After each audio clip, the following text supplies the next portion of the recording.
ब्रह्मा जी के अपराध को भगवान ने क्षमा नहीं किया, इंद्र के अपराध को भगवान ने क्षमा कर दिया। क्यों? एक बात ध्यान रखना, ठाकुर जी अपना अपराध क्षमा कर देंगे, लेकिन अपने भक्त का अपराध कभी क्षमा नहीं करते।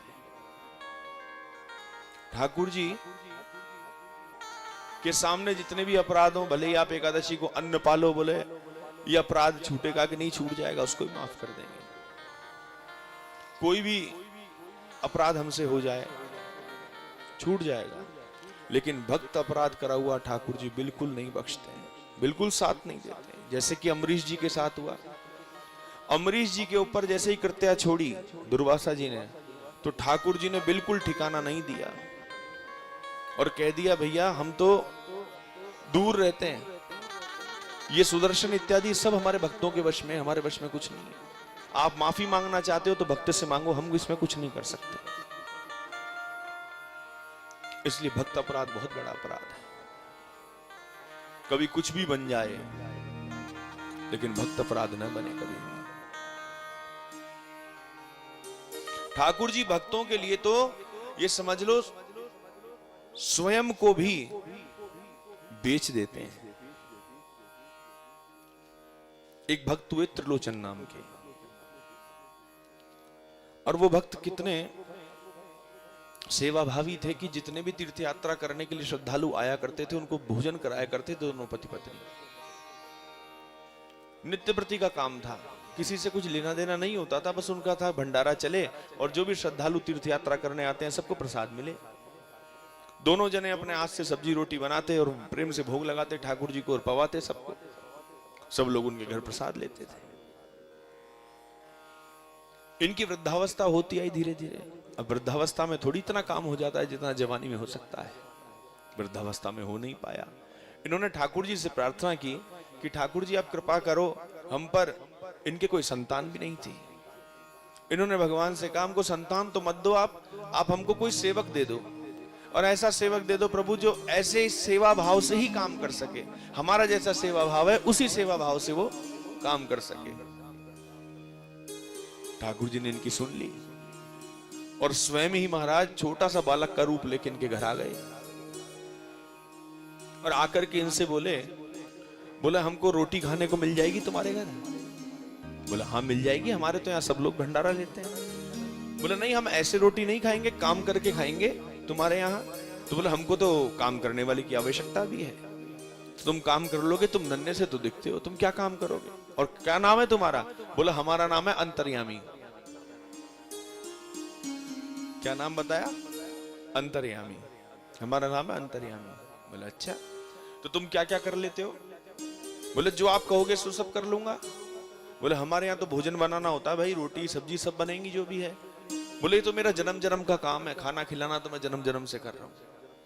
बोले अच्छा बढ़िया है भाई, तो तुम देख लो हमारे यहाँ तो अनगिनत चलता रहता है, रात के समय में भी भक्त आ जाए तो भाई उनको कहाँ प्रसाद मिलेगा, यहीं पिलाना पड़ता है। बोले ठीक है महाराज चिंता मत करो, बस मेरी एक शर्त है कि आपके यहाँ रोटी मेरे को भरपेट मिलनी चाहिए। बोले रोटी की क्या चलाओ तुम, हमारे भंडारा चलता है, तुम चिंता काहे को करते हो? बोला ना मैं मेरी बनाई रोटी नहीं खाऊंगा, आप दोनों बनाओगे मेरे लिए रोटी। बोले फिर ठीक है, मैं सबकी सेवा कर दूंगा लेकिन मेरी सेवा आप करोगे। हलवाई होते हैं, हलवाई लोग भोजन बनाते हैं, सबको बड़ा स्वाद भोजन बना के देते हैं, लेकिन खुद को उनका बनाया हुआ भोजन नहीं पाता, खुद उस भोजन में टेस्ट ले नहीं पाते, वो उनको अच्छा नहीं लगता खुद का बनाया हुआ भोजन। कभी आपके घर पूड़ी कचौड़ी बढ़िया बना देंगे, लेकिन क्या कहेंगे हमारे लिए तो रोटी सब्जी बना के दे दो आप। इसी प्रकार भगवान ने कहा आप ही हमें बना के दोगे। उन्होंने कहा ठीक है भैया लेन देन तो बता दो, तो तनख्वाह वनखा कुछ हो तुम्हारी, बाद में कोई देखो लफड़ा नहीं होना चाहिए, तुमको हमको इतना रुपया चाहिए।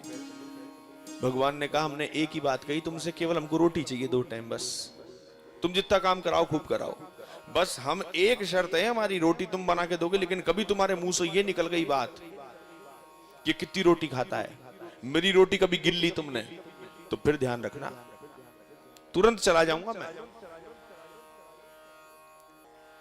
तुम्हारा त्रिलोचन जी बोले नहीं नहीं बेटा कोई नहीं गिनेगा, यहाँ रोटी हम किसी की नहीं गिनते, तेरी क्या रोटी गिनेंगे, कोई बात नहीं आजा। और महाराज इतनी सफाई से और इतने तरीके से काम करने लगे कि और स्वाद आने लगा लोगों को भोजन में। त्रिलोचन जी वास्तव में आपके यहाँ भंडारे का खूब नाम था, दुनिया दूर दूर से प्रसाद लेने आती थी, लेकिन अब तो स्वाद इतना बढ़ गया तो ऐसा लगता है कि 2-3 पेट और लिया मैं। पेट भर जाता है लेकिन मन नहीं भरता, इतना स्वाद भोजन बनता है आजकल। तो त्रिलोचन जी बड़े प्रेम से बताते, आजकल हमारे यहाँ क्या नया सेवक आया है। अच्छा, और वो छोटे से सेवक को देख के समझते ये बनाता है, ये छोटा सा, ये अंतर्यामी ये बनाता है। बोला ये अंतर्यामी बनाता है। वाह भाई अंतर्यामी, तुम्हारे हाथ में तो बड़ा स्वाद है। सब लोग प्रशंसा करते हैं। धीरे धीरे सेवा करते करते अंतर्यामी की ख्याति चारों तरफ बढ़ गई।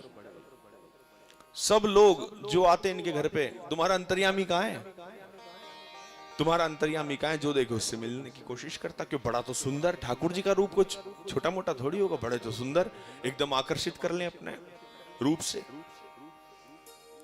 अब महाराज रोटी जो थी ऐसे गिनती करके नहीं खाते थे वो, 1 2 3 4 नहीं कि 4-5 रोटी में ही हो जाए पूरा ना। ऐसे बोलते थे 2 नाप लगा दो, ऐसी थाली में रख दो, 2 नाप लगा के। क्यों नाप लगाओ 2, फिर थाली में रख दो, गिनो मत कितनी है, ऐसे खाते। त्रिलोचन जी की कोई बात नहीं भाई, काम भी तो वैसे ही करता है, कोई बात नहीं, तुम ऐसे मत कहो, गिनो मत, देखो मत उसकी तरफ। उसने कहा चला जाएगा वो, ठीक है। 2 साल 3 साल निकल गए, खूब सेवा हो रही है चकाचक। एक दिन कुछ अड़ोस पड़ोस की महिलाएं आई, उनके पास आकर के बोली त्रिलोचन जी की पत्नी से, बोले हम देख रहे हैं त्रिलोचन जी की तो भाई आजकल खूब चमक बढ़ गई और खूब शरीर भी अच्छा हो गया उनका तो, और ये अंतर्यामी उनकी खूब सेवा करता है, हम तो देखते रहते हैं, फ्री होता है तो उनके हाथ पैर दबाने लग जाता है, उनकी मालिश करने लग जाता है, उनकी खूब सेवा करता है, वो तो बढ़िया हो गए भाई शरीर में, लेकिन तुम तो सूखती जा रही हो रोज दिन ब दिन। अब वो बोले भाई क्या करूं मैं, सेवा उनकी करता है, वो अंतर्यामी है तो बढ़िया, वो तो कोई दिक्कत नहीं है। अब भाई उसकी रोटी करते करते हमारी तो ये स्थिति हो गई, उसकी रोटी करते करते। क्यों, बालक ही तो है वो, कितनी रोटी खाता होगा। अरे बहन क्या बताऊं, वो को 2-5 रोटी 10 रोटी में थोड़ी नहीं पड़ता है, इतनी रोटी चाहिए बाबू, इतनी। और जैसे ही इतनी बात थी कि ठाकुर जी ने सुन लिया, और सुनते ही ठाकुर जी अंतर ध्यान। अब त्रिलोचन जी ढूंढे अंतर्यामी, ओ अंतर्यामी, अंतर्यामी सब जगह ढूंढे, अंतर्यामी हो तो मिले। अब तो अपनी पत्नी से आके बोले तुमने जरूर कुछ गलत बात कही होगी, उसने कहा था कि कभी मेरी रोटी गिन ली तो मैं चला जाऊंगा। बोले महाराज मेरे से बड़ी भारी भूल हो गई, कुछ अड़ोस पड़ोस की महिलाएं आई थी और उनके सामने मैंने गलती से कह दिया कि वो इतनी रोटी खाता है।